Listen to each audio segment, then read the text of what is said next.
No primeiro bloco, eu falei aí sobre as marcas da igreja verdadeira, depois sobre os meios da graça, a relação dessas marcas da igreja verdadeira com os meios da graça, e comecei o meu segundo ponto maior, na verdade, nosso terceiro ponto, tentando destacar a ligação do Espírito Santo com a pregação. E agora começa a coisa mais difícil aqui, o ponto mais complicado e talvez mais desafiador, que é ligar o Espírito Santo ao batismo e à ceia.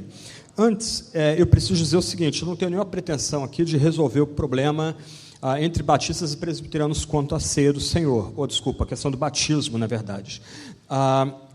Curioso é voltar segundo século depois de Cristo e dar uma olhada num livrinho chamado Didaquê, que era um livro usado na igreja síria e na igreja egípcia para preparar pessoas para o batismo.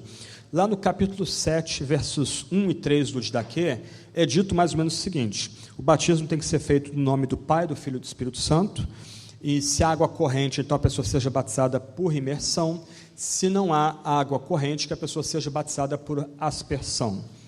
Me parece que o ponto do Didaquê, e a gente está falando de um documento aí escrito 20 anos, talvez depois do fechamento do Novo Testamento, é bíblico. O texto bíblico, a palavra baptizo, que é transliterada apenas para o português, a palavra em si não fala sobre o modo de batismo no Novo Testamento. E eu vou citar alguns textos bíblicos daqui a pouco, que talvez sejam um pouco desafiadores aqui para a gente, mas me parece que a posição no Novo Testamento, quanto ao modo de batismo, é uma posição aberta. É deixado à discrição da igreja o modo de batismo. Não estou entrando aqui na questão da idade do batismo, preparação do batismo, mas a questão aqui é o modo do batismo, se é por aspersão ou imersão. Isso é tanto verdadeiro, e a linguagem do Novo Testamento aponta para essa questão, que você começa a pesquisar os prédios antigos da cristandade. Isso é muito legal, você vai tomar algumas surpresas. Primeiro, os batistérios não eram dentro do templo da nave principal. Okay? Você começa a estudar a arquitetura cristã, os batistérios eram construídos fora da igreja, diante da porta da igreja. Dentro da nave principal, geralmente a igreja era em formato de cruz. Dentro da nave principal havia só o púlpito e, quando muito, a mesa da ceia. O batistério era fora. O batistério era geralmente um edifício de 8 lados. Por que 8 lados? Para representar o 8º dia, o dia eterno da criação, ou o dia da regeneração. 6 dias Deus criou céus e terra, no 7º dia descansou, o 8º dia, o dia da eternidade, ou o dia da renovação da criação. Então, daí o prédio ser um octógono, ok? Aí você entra nesses batistérios, você toma uma surpresa. Os batistérios têm 2 tipos de lugares para batismo: a piscina e a pia. Isso é muito interessante. Você, por exemplo, procura depois na internet batistério de São João Batista em Florença. Ele tem os 2. Tem a piscina batismal em formato de catacumba, eu vou explicar daqui a pouco por quê, e você tem a pia batismal também.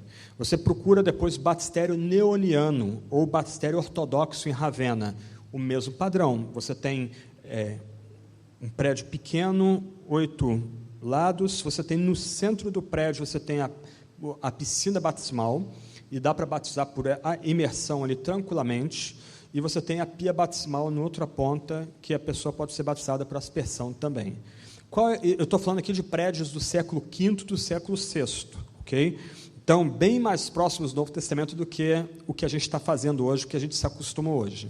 Os 2 modos coexistindo dentro da igreja primitiva. Aí você procura depois batistério São João Batista, Florença, você vai ter as fotos, lindíssimo prédio, um prédio pequeno, funcional, na internet, ou batistério neoniano em Ravenna, o mesmo padrão, 2 tipos de batistério, tanto a pia como a piscina sendo usados ali naquele rito. O batismo, outro ponto aqui, antes da gente entrar nos textos bíblicos e na ideia dos textos bíblicos, o batismo é o rito de entrada dentro da igreja. Aliás, deixa eu me corrigir. O batismo é um rito de entrada no reino. Tá? O batismo no Novo Testamento não é vinculado à igreja local, muito menos à denominação. Por isso, já que o batismo é o rito de entrada no reino, me parece que todo rebatismo é uma distorção do ensino neotestamentário quanto ao batismo. Assim como Cristo morreu uma única vez e ressuscitou uma única vez, assim também há um único batismo, ok? Seja por aspersão, seja por imersão. Eu não vou ler os textos bíblicos, mais uma vez, não tem tempo, você tem os textos bíblicos aí no quadro. O primeiro texto é muito conhecido por vocês, nos é ordenado fazer discípulos, não é ir, tá? É fazer discípulos e batizar no nome Trino, ok? Então, a última ordem de Jesus é que os discípulos devem se separar, levar pessoas ao seguimento radical de Jesus Cristo, e em seguindo Jesus Cristo, serem batizados no nome do Pai, do Filho e do Espírito Santo. Parênteses aqui, discipulado não é catequese.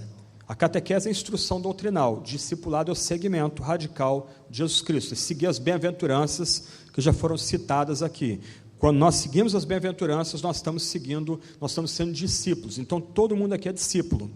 Agora, o discípulo se batiza em nome do Pai, do Filho e do Espírito Santo. Nota que o texto não fala nada do modo do batismo, ele simplesmente diz que nós somos chamados a fazer pessoas seguidores de Jesus, e aí nós as batizamos em nome do Pai, do Filho e do Espírito Santo. Em Atos 2, 37 a 42, é o texto que vem na sequência. Atos 1, a promessa da vinda do Espírito. Atos 2, o Espírito vem. Atos 2, 1 a 4. Na sequência, por causa do batismo no Espírito, Pedro e os 11 começam a pregar, e é pregação mesmo, citação do Salmo, explicação, citação da profecia de Joel, explicação. Aí as pessoas cortam Pedro no meio do sermão, antes de concluir o sermão, perguntam o que eles devem fazer, aí Pedro diz que eles devem se arrepender dos seus pecados, o que inclui a participação na morte do justo, e eles devem se batizar e receber o Espírito Santo. O texto não está ensinando regeneração batismal. Até porque, quando a gente começa a ler outras passagens bíblicas, a gente descobre que, quando nós chegamos à fé e arrependimento, nós chegamos a esse ponto num processo de operação do Espírito Santo, que começa desde um chamado interno, que nos vai desembocar numa regeneração, e fé, arrependimento, e justificação, etc. e tal. Então, Pedro não está ensinando que a pessoa é regenerada no batismo. Mas, do outro lado, Pedro faz um vínculo entre o batismo nas águas e uma ação do Espírito Santo naquele momento. Aí a coisa começa a ficar um pouco complicada aqui para os nossos irmãos batistas, mas vamos lá, vamos continuar. Mas depois dá uma olhada no texto bíblico, o texto bíblico é bem forte. Romanos 5,5 fala sobre algumas graças que nos são concedidas na sequência da justificação pela fé, e aí Romanos 5,5 tem uma linguagem interessante, ele diz do amor de Deus derramado sobre nós pelo Espírito Santo. A linguagem batismal, gente. Aqui, a gente tem que pular os reformadores e ir lá para os pais da igreja. Eu citei agora 2 batistérios da época dos pais da igreja. A linguagem aqui, em Romanos 5, é a pessoa sendo batizada na pia, e enquanto ela é batizada, o Espírito Santo, em alguma medida, está operando e lavando aquela pessoa e derramando o amor de Deus sobre aquela pessoa. Só que Paulo, ele era paradoxal. Em Romanos 6, versos 3 a 7, Paulo agora é, entre aspas, batista. Mas ele não todo batista. Por quê? Porque ele diz que quando nós somos batizados na morte e ressurreição de Cristo, nós participamos misticamente da morte e da ressurreição de Cristo. Nota, me parece, se eu não estou lendo equivocadamente Romanos 5 e Romanos 6, para Paulo não há uma atenção sobre o modo do batismo, mas, do outro lado, para Paulo, o batismo é sinal e selo da graça oferecida. Em Romanos 6, a linguagem ali é muito forte, leia com calma depois em casa Romanos 6. Quando você imerge uma pessoa nas águas, e essa imagem de Romanos 6, imersão, uma imagem agora diferente de Romanos 5, quando a pessoa é imersa nas águas, por obra e graça do Espírito Santo, ela está sendo imediatamente conectada com a morte e sepultamento de Jesus. E quando você tira ela das águas de novo, por obra e graça do Espírito Santo, aquela pessoa está sendo conectada com Cristo redivivo, que levanta da tumba em carne e osso e com suas feridas. Batismo não é brincadeira. Batismo não é uma forma de ser incluído na turma, não é uma forma de ser aceito pelo grupo. Não é simplesmente o sinal que é dado para a igreja. Algumas comunidades, a pessoa se decidir, ela já é batizada ali na frente. Isso é um erro mortal, uma vulgarização da praxis batismal. O batismo é algo muito sério. Aquela pessoa que está sendo batizada seja por aspersão ou por imersão, ela está sendo marcada e pertence única e exclusivamente a Jesus Cristo. O amor de Deus é derramado sobre ela naquele momento. Do outro lado, ela é identificada e unida na morte e na ressurreição de Jesus Cristo. 1 Coríntios 6,11 fala também desse link entre batismo e Espírito, e 1 Coríntios 12,13 fala que nós somos batizados em um único Espírito. A controvérsia pentecostal conservadora poluiu a leitura do texto. A gente conecta essa linguagem do batismo no Espírito à conversão ou uma segunda bênção, de jeito nenhum. A ideia original de Paulo é lembrar que todos nós fomos participantes de um único batismo, e o Espírito Santo veio com poder naquele momento, e nós agora somos batizados num único Espírito.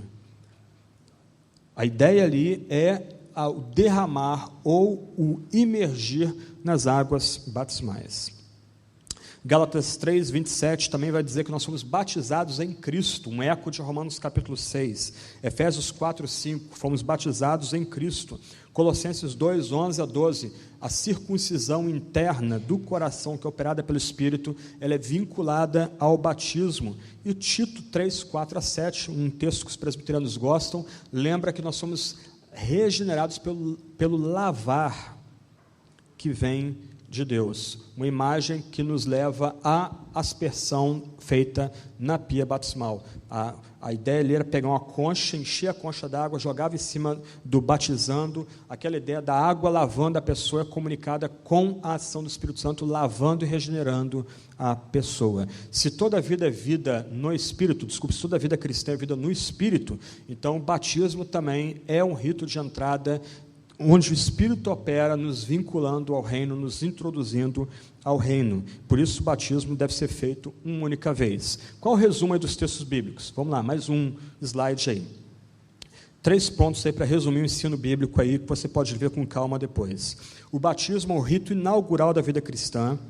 Olha só, a marca de propriedade de Deus em nossa vida, e nada pode apagá-lo. Eu citei Tertuliano, que vai pegar a linguagem militar, a linguagem do sacramento, e aplicar a ceia e batismo. Acho que vocês viram Gladiador, um grande filme aí de Hollywood, tudo cascata, ali é uma ficção, mas é um bom filme, e tem uma cena interessante no filme. Quando o Máximos está sendo treinado para ser um gladiador, ele está lá com um escravo na frente dele, ele pega uma pedra e começa a raspar no braço dele, o SQP não é isso? Povo e República, pertence ao povo e República de Roma. Ele está rasgando aquilo, tentando tirar aquela marca que foi colocada nele quando ele entrou nas legiões romanas. Aí o escravo vira a pergunta: você está tirando a marca do seu Deus? Ele diz: é mais ou menos isso. Mas aquilo ali é o sacramento. Gente, o batismo é um rito importantíssimo que não pode ser banalizado. Quando nós batizamos um membro de nossa comunidade, nós temos que lembrar aquele membro que ele está sendo marcado por Cristo e pelo Espírito Santo, e a vida dele agora é propriedade exclusiva de Cristo e do Espírito Santo. Ele foi batizado no Espírito, o Espírito foi derramado sobre ele, lavando e regenerando. Ele participou da morte e da ressurreição de nosso Senhor Jesus Cristo, e nada pode apagar essa marca daquele cristão. Aí a gente entende Lutero querendo se rebatizar.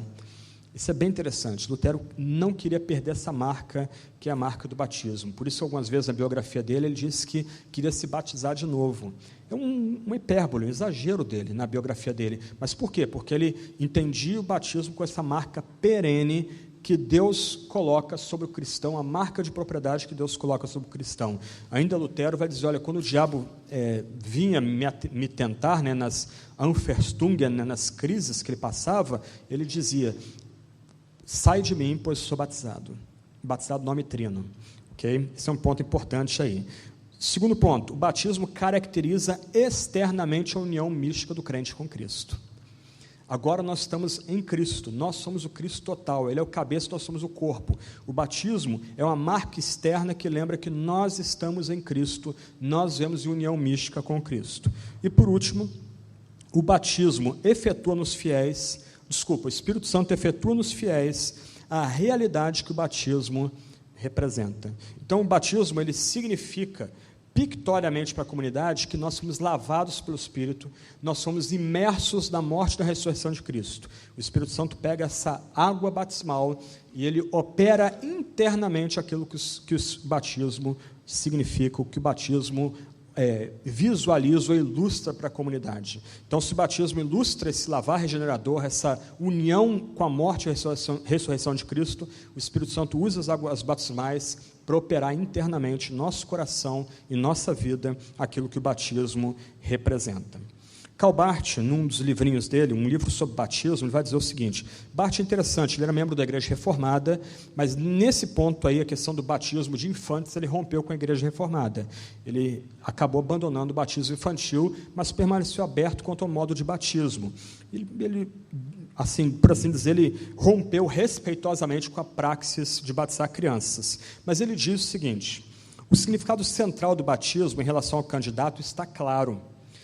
É-lhe dado com certeza divina, para a glória de Deus e a edificação da Igreja de Jesus Cristo, a promessa de que na morte e ressurreição de Jesus Cristo, a graça de Deus é-lhe dirigida e oferecida, que ele é renascido, que com base nesse acontecimento, até ele mesmo pode ter a certeza da presença e ação do Espírito Santo, que seus pecados são perdoados, que também ele é um filho de Deus, que a esperança de vida eterna também é sua. Agora, olha o outro lado aí. Ele já não pertence a si mesmo, está em dívida para com o seu Salvador, que como alguém que foi sem dúvida e completamente liberto, foi igualmente sem dúvida preso e completamente preso, que foi colocado num caminho do qual, desde agora, já não se pode desviar. Gente, 3 slides, mas depois volta com calma, o Jay passa para vocês os slides, leia com calma, ponderando a riqueza de teologia que você tem nesses 3 slides. Compara isso com a pobreza que é presente nos nossos ritos batismais, nossos cultos batismais. E lembra, batismo é a marca da igreja verdadeira. Batismo é o meio pelo qual o Espírito Santo opera na comunidade. Ok. Então, eu estou tratando aqui do vínculo do batismo com o Espírito Santo. A ligação entre o rito batismal e a ação do Espírito Santo. Me parece que o Novo Testamento destaca essa ligação. O batismo não é um rito memorial apenas, uma lembrança didática apenas, mas o batismo é um rito cheio de significado, tanto para aquele que recebe o rito, como aquele que oficia e como aqueles que assistem o rito batismal. Então, 4º ponto, o Espírito e o batismo. 5º ponto, o Espírito Santo e a ceia. E aqui a coisa começa a ficar um pouco complicada para nossos irmãos batistas. Geralmente eles vão enfatizar a expressão em memória, e a ideia ali em memória é relembrar o que Jesus fez no Calvário, o que Jesus fez na mesa diante dos seus apóstolos e discípulos. Mas, gente, primeiro ponto, como é que a gente pode lembrar de algo que nós não vivemos? Alguém aqui tem máquina do tempo, esteve lá no cenáculo com Jesus e os 12? Ninguém. A ideia de memória aqui tem uma acepção bem diferente do que a gente pensa. O rito, a teologia batista é mais ou menos o seguinte: memória eu vou tentar relembrar na minha cabeça, ou diante o pastor fazendo assim diante da comunidade, a morte e ressurreição de Jesus. Mas ninguém viu isso. Quando o texto diz, fazei-se memória de mim, a ideia aqui, o pano de fundo é a ideia da Páscoa do Antigo Testamento.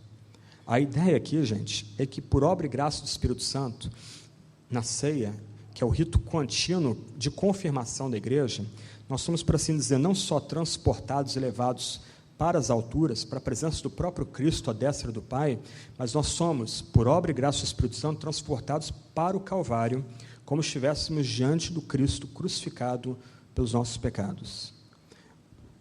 O único texto bíblico que eu vou ler aqui é Deuteronômio 16, 3, que é um texto que tem tudo a ver com essa questão de ser em memória. Olha o que diz Deuteronômio 16, 3. Lembra, Deuteronômio foi escrito 38 anos depois da libertação do Egito, 2 anos antes da entrada na Terra Santa, na Terra Prometida. O povo está às margens do Jordão. Daí Deuteronômio, eles estão relembrando a lei dada 38 anos passados. Moisés está relembrando essa lei para uma geração que não viu os 10 grandes atos poderosos de Deus, quando Jeová destrói os deuses dos egípcios. Mas olha a passagem bíblica que diz: Não o comam com pão fermentado, mas durante 7 dias comam pães sem fermento, o pão da aflição, pois foi às pressas que vocês saíram do Egito, para que todos os dias da sua vida você se lembre da época que saíram do Egito. Essa geração aqui saiu do Egito? Não. Essa geração aqui não saiu do Egito. Esses são os filhos daquelas pessoas que saíram do Egito. Os que saíram do Egito morreram no caminho. Qual é o ponto da Páscoa aqui? O ponto da Páscoa é que o fiel judeu, fiel israelita, ele come o pão sem fermento, ele prova das ervas amargas como se ele pessoalmente tivesse participado da libertação do Êxodo. Por isso que a Mishnah, comentando esse texto, diz: em cada geração, um homem deve considerar-se como tendo saído pessoalmente do Egito. Ceia não é brincadeira também. A gente não tem autorização para trocar os elementos da ceia, e aqui a gente vê que os batistas realmente creem na transubstanciação, né? Ele levanta o suco de uva e diz: aqui é o vinho, é o sangue de Cristo, mas é suco de uva, às vezes até tangue, mas ele está dizendo que o suco de uva ali é vinho. Isso é transubstanciação de verdade. A gente não tem o direito de mudar os elementos. Algumas pessoas não gostam do vinho, mas lembra, o vinho é meio amargo, ele desce forte, porque a gente é lembrado, até mesmo pelo vinho, do que Cristo fez no Calvário, em nosso lugar, em nosso favor. Nós não temos direito de mudar, ser mais criativos do que Deus aqui. E aqui não adianta correr e dizer que o vinho lá do Novo Testamento era suco de uva, não tem nada a ver. O vinho é vinho mesmo, o processo de fermentação dele é o mesmo em todo tempo, em todo lugar. Okay? Nós não temos o direito de mudar os elementos. Nós somos chamados a nos apresentar diante da mesa como homens e mulheres se apresentando diante de Cristo no cenáculo, como homens e mulheres, como que diante do Cristo crucificado, homem de dores, sangrando, desfigurado no Calvário. Isso só acontece por obra e graça do Espírito Santo. Alguns pontos aí dos textos bíblicos. Mateus 26, Marcos 14 e Lucas 22 são os relatos evangélicos da celebração da ceia no cenáculo. Algumas questões importantes aqui para a gente começar a caminhar para o final. Tanto em Mateus 26 como em Marcos 14, você tem uma sequência: tendo comido ou enquanto comiam, ceavam. Já essas duas passagens primeiras aí, Mateus e Marcos, já apontam para o fato de que a ceia não é algo ligado ao culto público realizado na igreja. É algum tipo de rito feito à parte, que não é feito nesse culto principal que a gente presta no dia do Senhor, no domingo. Okay? Depois, João 6, 51 e 58, você tem que ler com calma a passagem bíblica. Lembra que João não tem um relato da ceia. O evangelista troca, em vez de tratar do relato da ceia, como Mateus, Marcos e Lucas, ele trata do lava-pés. Mas, em João capítulo 6, você tem uma teologia da ceia ali. Sempre que a ceia é realizada com fidelidade, você vai ver João capítulo 6, versos 51 e 58. Quem comer a minha carne terá vida eterna, quem beber meu sangue derramado terá vida eterna. A passagem não é brincadeira, a passagem é realista. Jesus não está ensinando a teologia vulgar de canibalismo, como os inimigos da fé cristã atribuíram a ela no século II e século III. O que Jesus está dizendo ali é que nós somos chamados, diante da mesa do Senhor, a com fé nos alimentar da carne e do sangue do nosso Salvador. E somente pelo contínuo alimentar-se da carne e do sangue do nosso Salvador nos é franqueada ou nos é assegurada a vida eterna. Atos 2, o Espírito Santo vem com poder, pregação, batismo, e o que vem na sequência? O partir do pão. A gente passa batido o texto bíblico, mas o partir do pão em Atos 2 e Atos 4 é ceia. O partir do pão ali não é dividir comida entre as pessoas. Isso é implicado em outra passagem bíblica, em Atos também. O partir do pão ali, estavam juntos e tinham comunhão e partiam o pão. A igreja tinha prazer em celebrar a ceia, regularmente, persistentemente, porque era na ceia que as pessoas eram alimentadas pelo próprio Cristo. Atos 27 é vinculada à ceia ao dia do Senhor. Uma passagem um pouco diferente de Mateus e Marcos, que vinculam a ceia não ao culto especialmente, mas alguma coisa realizada, algum evento realizado fora do culto. O que volta a aparecer em 1 Coríntios 10 e 1 Coríntios 11. Em 1 Coríntios 10, Paulo vai conectar a nossa lealdade exclusiva a Cristo à ceia. Lembra, a igreja em Corinto é a igreja cosmopolita, os templos eram lugares de 2 andares, a parte de cima lúgubre, bem escura, ali eram sacrificados animais, evisceravam-se os animais para ver as sortes nas tripas do animal, ali nos intestinos dos animais eram vistas as sortes, a carne que sobrava, aliás, depois havia uma orgia, ninguém era de ninguém, por isso que Paulo em Corinto vai recomendar que as mulheres usem véu, ele está falando ali de mulheres que eram carecas, que raspavam a cabeça, junto com os homens que eram sacerdotes, porque nas orgias, ali, não importava quem você tocasse, esse era o ponto, e aí para reforçar feminilidade, a mulher careca que se converteu devia usar um véu para substituir o cabelo, ok? Aí Paulo vai dizer o seguinte, olha, ninguém pode comer a carne sacrificada aos ídolos e participar da mesa do Senhor. O que estava acontecendo ali? Depois da orgia, pegava-se a carne que sobrava, mandava para o andar de baixo, onde eram realizados os negócios, e para fechar os negócios se comia a carne que era sacrificada aos ídolos. A ceia, então, é usada aqui uma forma de lembrar que Deus não aceita lealdade dividida. Ninguém pode ter comunhão com a mesa de Cristo e com os demônios. Obviamente, a implicação ali é que quem se aproxima da mesa de Cristo é alimentado pelo próprio Cristo. Não há memória vazia, me permito aqui a atenção. Alguma coisa objetiva acontece quando os crentes em Corinto se aproximavam da mesa de Cristo, daí a seriedade de eles se afastarem da comida sacrificada aos ídolos. 1 Coríntios 11, 23 a 30, fala da ceia. Paulo elabora um pouco mais do que já está em Mateus e Lucas. Um pano de fundo é a festa do ágape. Nota que em 1 Coríntios 10 a ceia não é realizada no culto, é um evento à parte, onde as pessoas trazem comida, repartem comida e partiam para a ceia. E Paulo vai chamar a atenção dos coríntios, porque ao mesmo tempo que eles queriam participar da ceia, a primeira parte de comer era uma bagunça. Os mais ricos comiam tudo que tinha, os escravos que vinham depois não tinham mais o que comer, ainda tinha que participar da ceia com a barriga roncando. E aí Paulo chama a atenção deles. Paulo, ele elabora uma ordem, primeiro o pão, depois o cálice, e aí entra talvez o texto menos citado do Novo Testamento. Quem come e bebe sem discernir o corpo, come e bebe para a sua própria condenação. Por isso alguns de vocês estão doentes, alguns dormem. E a palavra dormir algumas vezes é usada no Novo Testamento para morrer. Porque pessoas estavam se aproximando da mesa do Senhor de forma negligente, Deus estava tocando nessas pessoas e disciplinando essas pessoas e levando inclusive algumas à morte. O ponto ali de Paulo é duplo. De um lado, ninguém tem autorização para se colocar à parte da mesa do Senhor. Ouvindo a tradição fundamentalista, acho que mesmo a do Gerson aqui, que adolescente, da gente ficar lá no fundo apostando para saber qual era o pecado da pessoa que não tomava a ceia. A pessoa ficar toda séria lá, contrita, aí vinha o diácono. Aí o diácono passava, e aí, qual será o pecado daquela pessoa ali? O que ela fez ali, 13, 14 anos, né, louco para botar fogo na igreja? O que aquela pessoa, vamos descobrir, vamos atrás ali para descobrir. Ninguém tem autorização para fazer isso. Meu colega pastor, se você vê alguém na sua igreja fazendo isso, você tem que olhar para essa pessoa com toda a fé, todo carinho, e dizer, meu irmão, confesse o seu pecado, abandona o seu pecado e come e beba com fé. É assim que a gente procede. Porque ninguém tem o direito de se colocar à parte do sacramento da Santa Ceia, ok? E Paulo está lembrando aqui, esse é um ponto, cuidado para você não cair nesse tipo de farisaísmo, mas do outro lado, cuidado para você não vir para a ceia de forma negligente, sem preparo. A ceia é aquele momento que a gente para e reflete nossa vida, reflete nossos pecados, os confessa, pede ajuda para Deus, para a gente vencer essas tentações e pecados, e come e bebe com fé.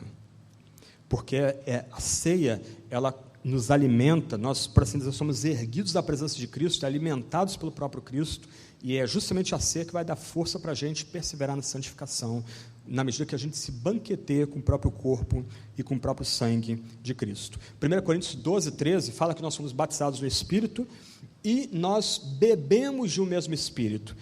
Como é que os antigos leriam essa passagem? Conectaria ela com a ceia, gente.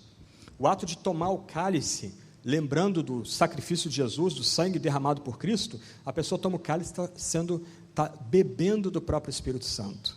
O Espírito Santo operando na ordenança da ceia, no sacramento da ceia. Apocalipse 3:20 é outro texto surrado nosso, geralmente se usa ele de forma evangelística, não é isso? Que sou a porta e bato, etc, etc. O texto não tem nada a ver com evangelização. Lembra, o texto fala, eu vou abrir a porta e entrarei e cearei. Qual o ponto ali? O ponto é que você tem uma igreja ceando sem a presença de Cristo. Uma imagem terrível, horrorosa.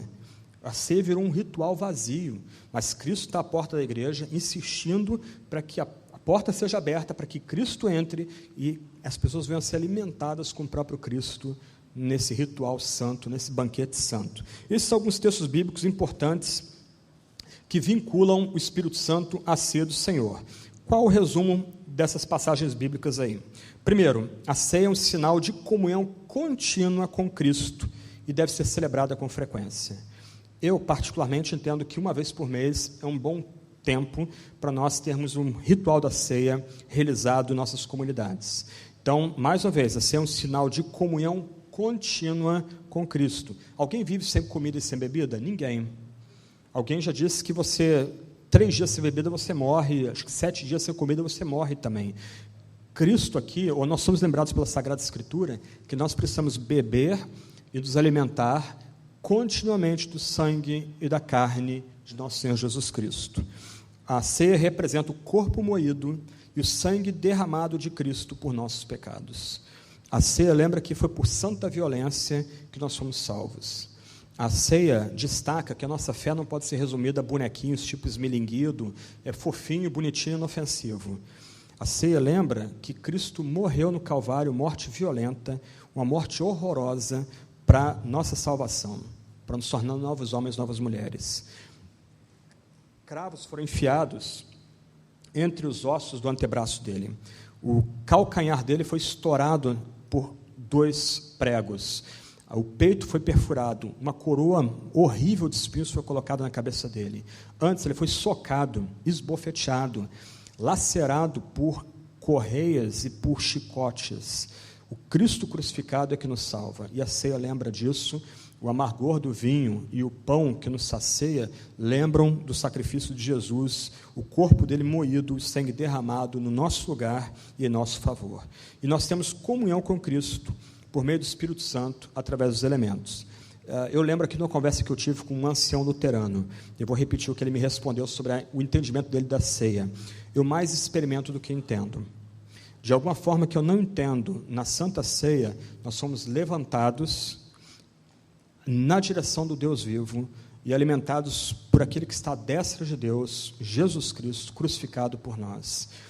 Aqui eu tenho que citar Sproul. Ele diz o seguinte: quanto mais velho fico e quanto mais progredo na fé, mais importante essa ordenança se torna para mim.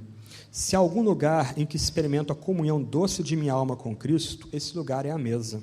Sob um aspecto, a experiência da ceia do Senhor vem se tornando uma fonte de embaraço para mim. Frequentemente sou obrigado a cobrir meus olhos com as mãos enquanto comungo, a fim de esconder as lágrimas que não posso conter. De fato, a doçura de tal comunhão às vezes ultrapassa meus limites, à medida que a exuberância da presença de Cristo inunda minha alma. E quem escreve aqui é talvez um dos mais importantes teólogos reformados do final do século XX. E olha o que ele está dizendo aí, que na ceia, esse homem tem que esconder os olhos porque ele chega às lágrimas na ceia. Nós perdemos esse aspecto de doçura, de santa comunhão com Cristo na mesa do Senhor. Muitas vezes o ritual se torna um ritual xoxo, melancólico, parece que a gente está celebrando só um aspecto que é a morte. Do outro lado, ele é feito algumas vezes de forma leviana, apressada, sem a devida pausa, devida reverência, mas a ceia, para mim, é um dos momentos mais bacanas que tem na fé cristã. Vamos caminhar para o final. O que caracteriza a igreja verdadeira? A pregação da palavra, o batismo e a ceia. Quais são os meios da graça? Como homens e mulheres podem chegar à fé e se manter na fé? Por meio da pregação, por meio do batismo, por meio da ceia, do Espírito Santo operando nesses elementos. Eu falei em algum momento aqui que a igreja é simples. A igreja é simplicidade e rotina, nada mais, nada menos. Isso é toda a glória da igreja. Deus escolheu palavra, banho, pão e cálice para vir a nós. Quer coisa mais simples do que isso? Numa geração viciada em imagem, som, movimento, nós somos chamados domingo após domingo a parar e não sermos escravos do nosso tempo, mas sermos obedientes à revelação que Deus faz de si mesmo na Escritura e as marcas que Ele comunica e que Ele exige de uma comunidade que quer ser igreja. Palavra, banho, cálice e pão. Algumas conclusões aí deduzidas do ensino bíblico, do ensino teológico. Primeira conclusão aí sobre as marcas da igreja verdadeira. A pregação da palavra e a correta ministração do batismo e da ceia são evidência de uma igreja genuína, onde Cristo está presente, pastoreia e governa. Quem encontrou a igreja centrada em Cristo é uma igreja onde a palavra é exposta, o batismo é feito com reverência e a ceia também é feita com reverência. Ali Cristo é o centro daquela igreja, o Espírito Santo destaca Cristo na palavra pregada, as pessoas são batizadas em Cristo e as pessoas são alimentadas por Cristo. Ali você tem a igreja verdadeira. Nota que aqui não fala do local onde a igreja se reúne, não fala do tamanho dessa comunidade, não fala se essa comunidade tem como pagar um obreiro, ou obreiro é tempo parcial, como se costuma chamar. O que caracteriza a igreja verdadeira é a fidelidade a esses três elementos e Cristo sendo destacado esses três elementos. Aí tem uma frasezinha que eu coloquei embaixo aí.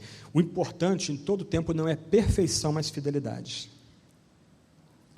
É se manter fiel, orando todo o tempo para que o Espírito Santo opere na pregação, no ministrar do batismo, no ministrar da Santa Ceia, porque isso no final caracteriza a igreja verdadeira.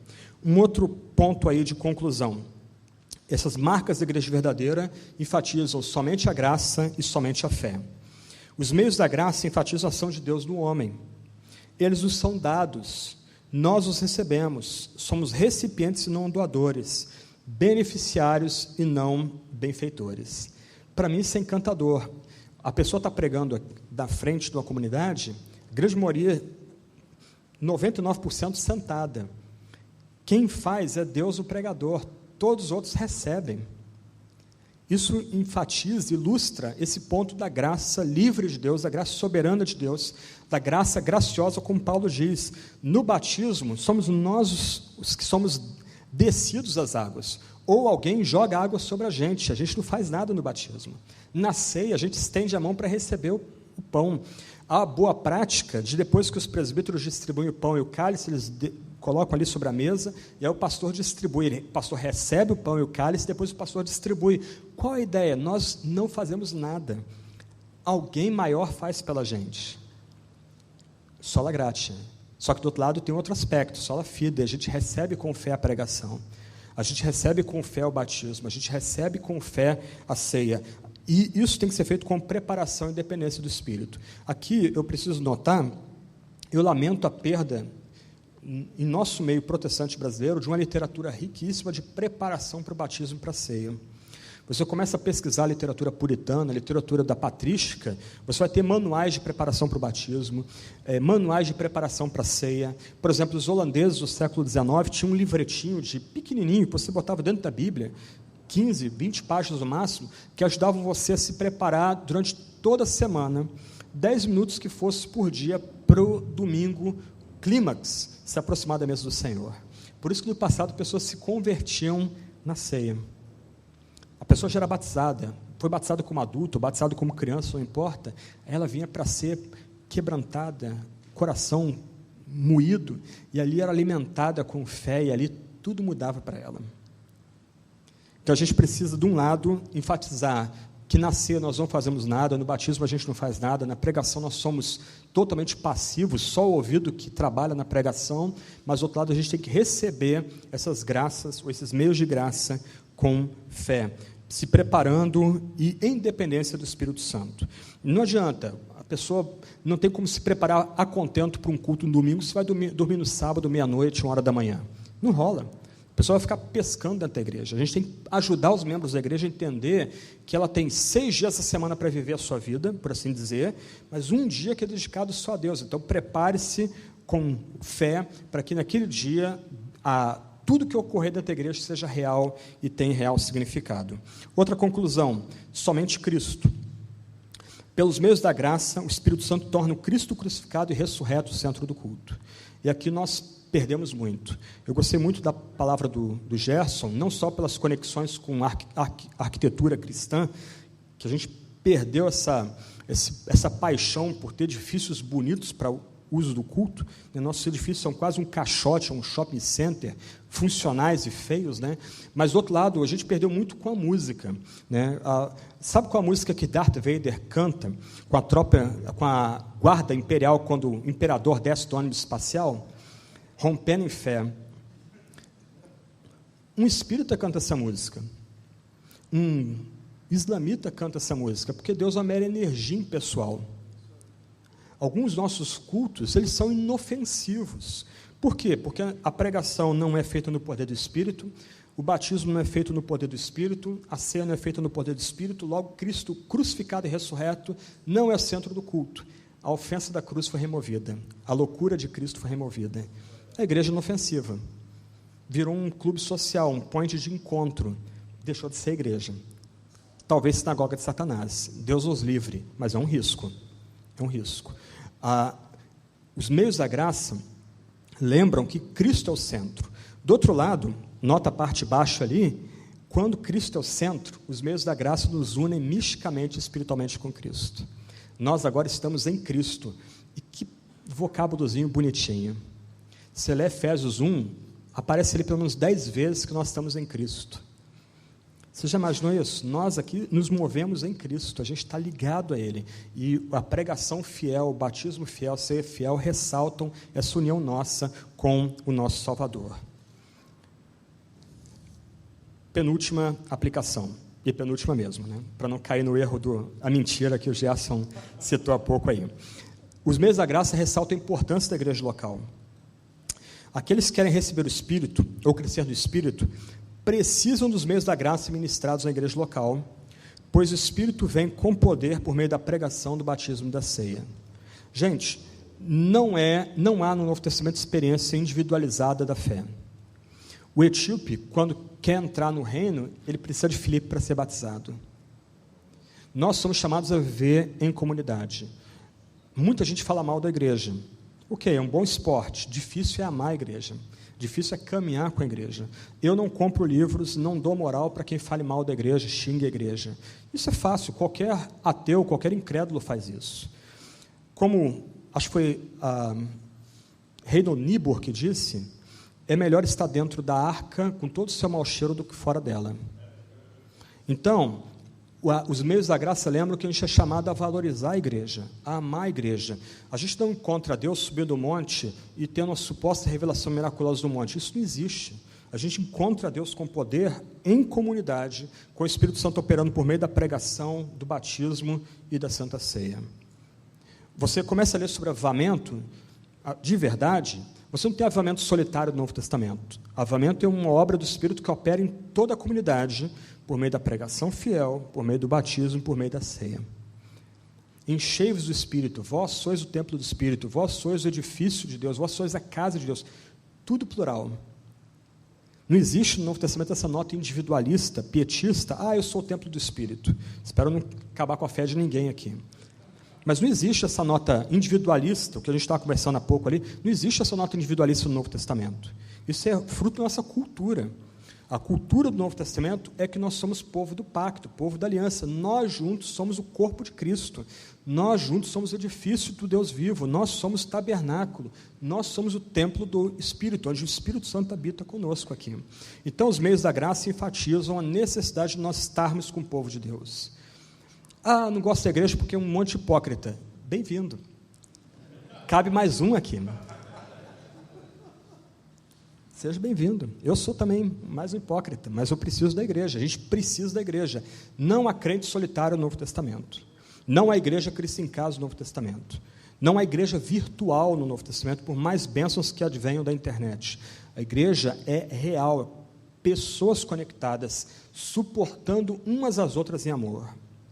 Então, os meios da graça enfatizam a centralidade do ajuntamento do povo de Deus.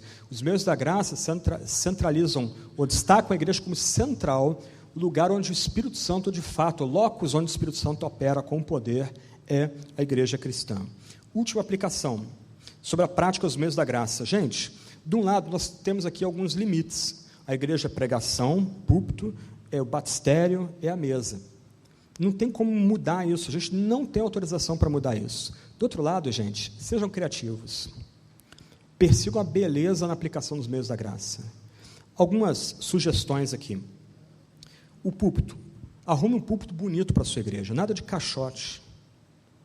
Nada de púlpitozinho, simplesinho. Arrume um púlpito que comunique alguma ideia para a sua comunidade, alguma ideia cristã para a sua comunidade.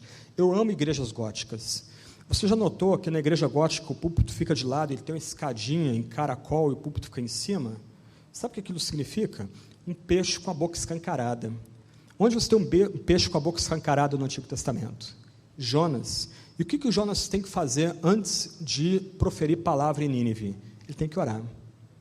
O que aquele púlpito quer comunicava, melhor dizendo, para os crentes na Idade Média e na Reforma?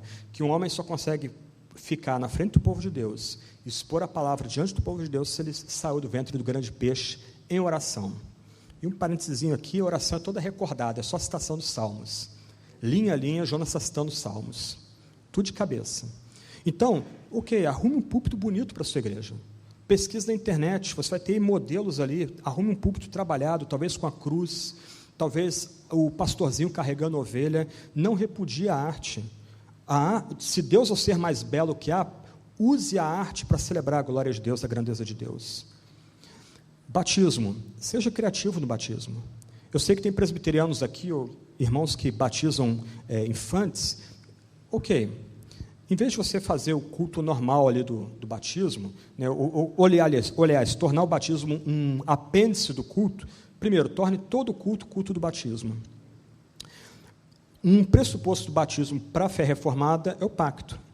Você combine com os pais da criança ou com a pessoa que vai ser batizada, ela fica lá fora do templo, com seus padrinhos. Você pode chamar toda a igreja, fazer um círculo, talvez em volta da pia batismal. Você pode falar um pouco da teologia do pacto, de como Deus, por meio do batismo, nos torna uma única comunidade, uma comunidade em que Deus reina por meio do mediador pactual.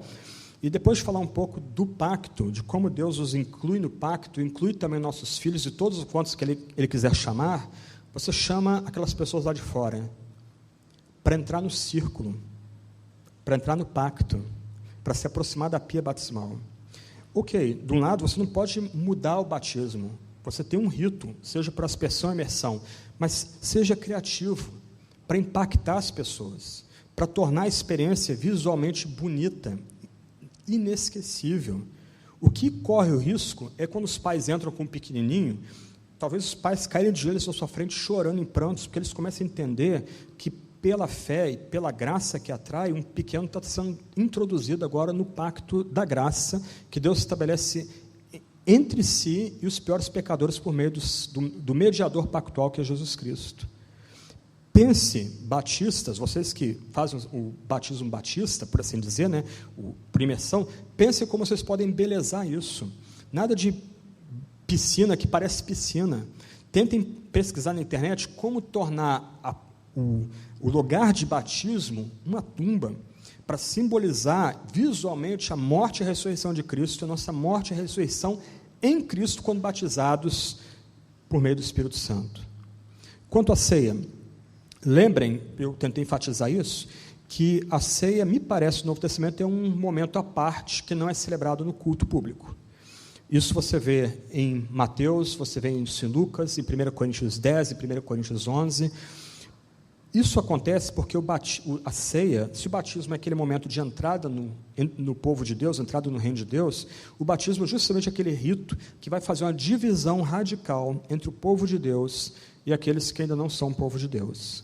Então, minha sugestão, para não fazer algo antipático, né, é muito complicado, né, você está fazendo uma ceia para um povo misto, e algumas pessoas podem pegar, outras pessoas não podem pegar, ou pior, na tradição que eu vim, só batista da igreja local que podia pegar, né, estava lá o pastor presbiteriano pregando, não, você não pode tomar ceia não, porque você não é membro dessa igreja, tá? Mas ele acabou de pregar, mas não pode tomar ceia. Isso não acontece nos Estados Unidos, acontece no sul dos Estados Unidos, né, mas a gente aprendeu de lá, mas tudo bem, lá dos batistas, Southern Baptist. Mas como é que você evita esse tipo de momento e torna a ceia um momento de fato bonito para a igreja? Faça ceia no sábado, só para a igreja. Quem não é batizado não entra, arruma um programinha para as crianças, os filhos dos crentes, ali naquela ceia, faça uma refeição, ok, você pode começar com a refeição, todo mundo comendo, bebendo junto, brincando, rindo, acabou a refeição, pede para quem não é batizado se retirar, as crianças, os filhos dos cristãos se retirarem um pouquinho, e aí você já traz ali os elementos, no meio da comida, você bota o pão, o cálice, você pode botar uma erva amarga ali para ilustrar a libertação do nosso Egito, nosso cativeiro, você fala um pouco da ceia, você divide o pão. Antes de dividir o pão, você pode perguntar: olha, alguém tem alguma raiz de amargura aqui? Só os crentes, só a família da fé. Você vai descobrir que a ceia pode virar um momento bem tocante, emocionante. Nesse ambiente só de familiares da fé, pessoas vão ter mais liberdade para perdoar pecados. Olha, eu pequei contra fulano, falei mal de Beltrano aqui na igreja, eu sei que a coisa se espalhou, mas eu quero pedir perdão para ele aqui em público.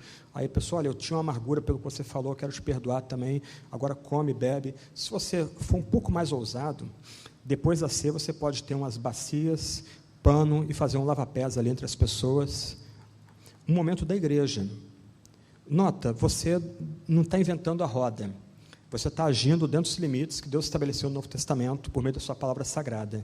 Mas você, por outro lado, você tem toda a liberdade de tornar esses eventos, a pregação, o batismo, a ceia, eventos bonitos que marquem a comunidade. Culto da ceia, ok, é culto todo da ceia. E você não precisa pregar um sermão de 30, 40 minutos. Você pode pregar um sermão menor e gastar tempo ali meditando em silêncio sobre o que significa de fato comer e beber com fé.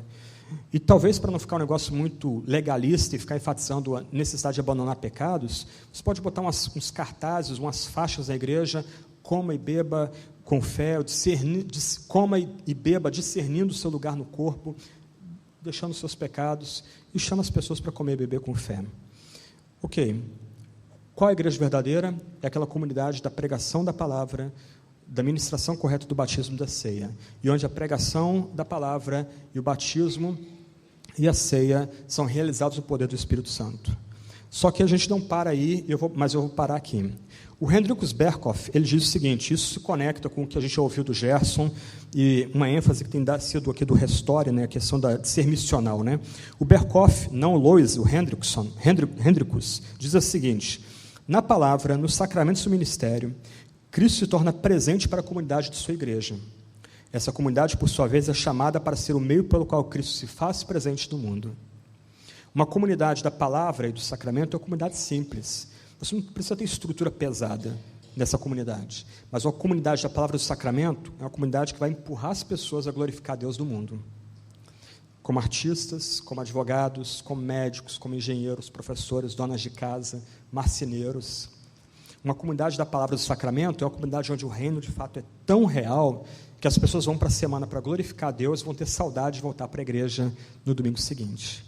Onde em algum momento alguém vai reclamar: poxa, pastor, culto podia ter demorado mais um pouquinho, podia ter tido mais hinos, o senhor podia ter estendido a pregação mais um pouquinho. Olha, o batismo foi tocante, eu lembrei do meu batismo, chorei que nem criança.